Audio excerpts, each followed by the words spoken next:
매일 성경과 함께하는 오늘의 큐티 시간입니다.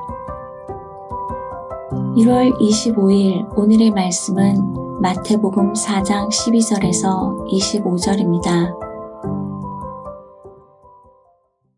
예수께서 요한이 잡혔음을 들으시고 갈릴리로 물러가셨다가 나사렛을 떠나 스불론과 납달리 지경 해변에 있는 가버나움에 가서 사시니 이는 선지자 이사야를 통하여 하신 말씀을 이루려 하심이라.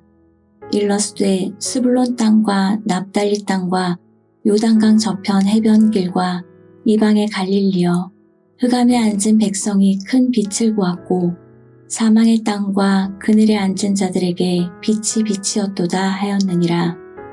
이때부터 예수께서 비로소 전파하여 이르시되 회개하라, 천국이 가까이 왔느니라 하시더라. 갈릴리 해변에 다니시다가 두 형제 곧 베드로라 하는 시몬과 그의 형제 안드레가 바다에 금을 던지는 것을 보시니 그들은 어부라. 말씀하시되 나를 따라오라. 내가 너희를 사람을 낚는 어부가 되게 하리라 하시니 그들이 곧 그물을 버려두고 예수를 따르니라. 거기서 더 가시다가 다른 두 형제 곧 세베대의 아들 야고보와 그의 형제 요한이 그의 아버지 세베대와 함께 배에서 그물 깁는 것을 보시고 부르시니 그들이 곧 배와 아버지를 버려두고 예수를 따르니라. 예수께서 온 갈릴리에 두루 다니사 그들의 회당에서 가르치시며 천국 복음을 전파하시며 백성 중에 모든 병과 모든 약한 것을 고치시니 그의 소문이 온 수리아에 퍼진지라. 사람들이 모든 앓는 자 곧 각종 병에 걸려서 고통당하는 자, 귀신 들린 자, 간질하는 자, 중풍병자들을 데려오니 그들을 고치시더라. 갈릴리와 데가볼리와 예루살렘과 유대와 요단강 건너편에서 수많은 무리가 따르니라.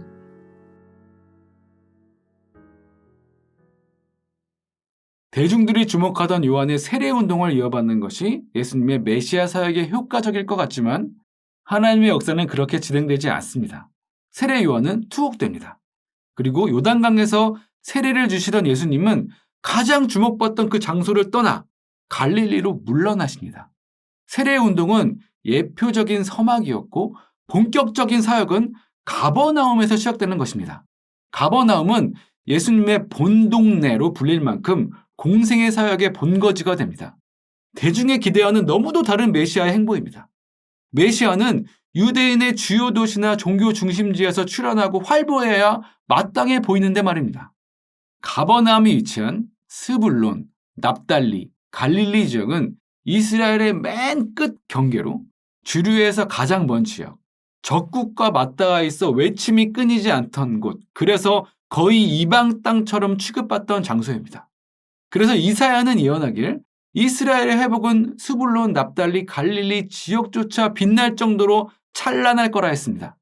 그런데 이 예언의 성취인 예수님은 아예 이 지역을 주 무대로 활동해버리십니다. 이게 바로 하나님의 역사가 흘러가는 방식인 것입니다. 비주류의 임마누엘 하신 메시아. 세상이 말하는 낙수 효과를 뒤집는 낮은 데서 위로 흘러 퍼져나가는 복음입니다. 교회로서, 그리스도인으로서 오늘 우리는 이 예수님과 같은 방향으로 나아가고 있는지를 점검해야 할 것입니다. 세례 요한과 동일한 예수님의 단순한 메시지는 회개하라. 왜냐하면 천국이 가까이 왔기 때문이다 입니다. 가까이 왔다를 좀 더 정밀히 지적하면 이미 도착했다입니다. 회개는 예수님과 함께 이미 이 땅에 도래한 천국에 재빠르게 발맞춰 삶의 가치관과 양식을 전환하는 것입니다. 천국은 어떤 방식으로 임했습니까? 메시아가 주류가 아닌 비주류의 임마누엘 하시는 방식으로 임했습니다. 그렇다면 회개는 기존 세상의 방식을 뒤집어 엎는 새 질서에 어색하더라도 과감히 내 삶을 밀어넣고 버티고 따르는 것입니다. 배우고 순종하는 것입니다.